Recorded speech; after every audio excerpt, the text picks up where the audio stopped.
Hi everyone, Deborah here. I wanted to talk to you today about managing your emotions.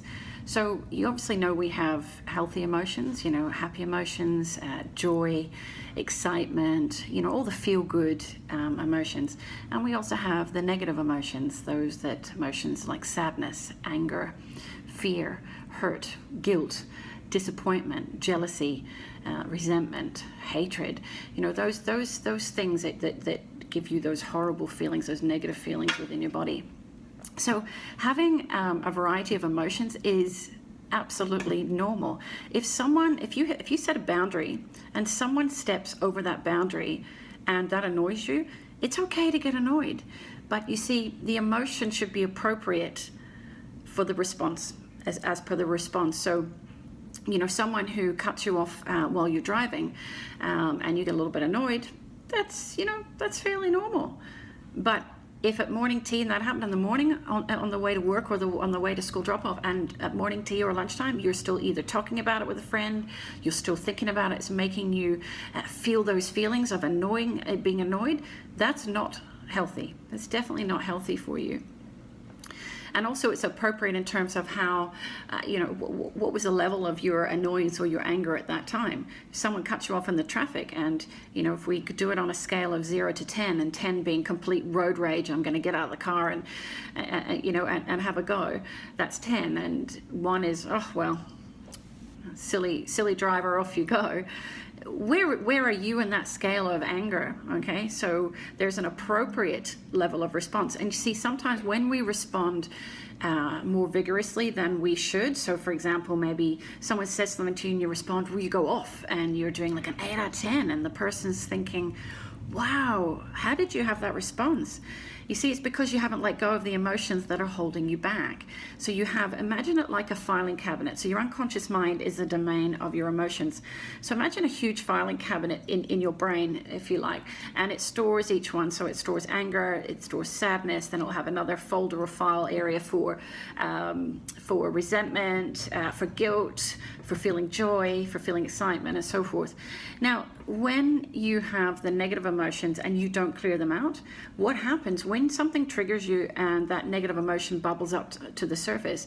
Your unconscious mind opens up the filing cabinet, if you like, and up comes all those feelings of either annoyance, anger, or sometimes rage. So we have to keep cleaning it out. Now, why do people not clean it out? Why do people not let go? Well, that's a really good question.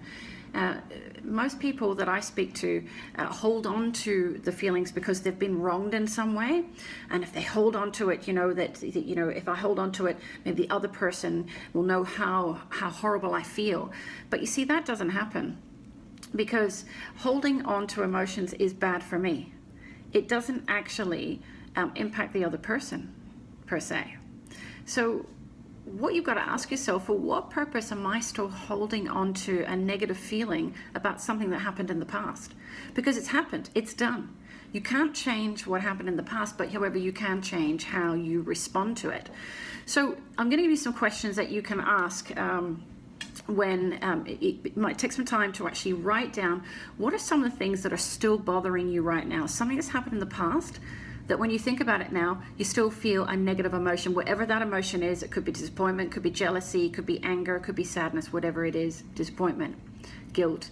And ask yourself this question: for what purpose am I holding on to this? There's number 1.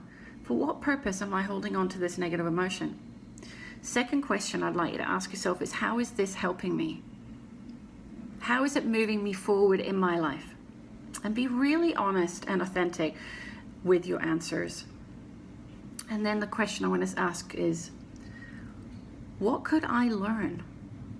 Because there's always something to learn from everything. Even the worst possible situations, there's something to learn, even if it is, I've learned a way not to do it again. So what do you need to learn? Positive learnings for you that you can let go of the emotion. Your unconscious mind can take on board the learning. So if that situation ever happened again, you're going to respond differently, or in a much more structured way. And then just breathe it out and let go of the emotion. Tackle each event one time, each one. on its own. When you're feeling angry about something, sad about something, guilty about something, disappointed about something, what do I need to learn? And then the final question is, do I give myself permission to let go? And make sure the answer is yes. We're going to be talking a lot more about emotions and techniques, so you need to really think about what it is you're still holding on to. What's still in your filing cabinet that you could clear out? Write it down, have a journal so that you can actually start to write down all the things that are bothering you, and then you can start taking action on the suggestions that are shared in the group and the techniques. Give it a go. I look forward to seeing you next time. Bye for now.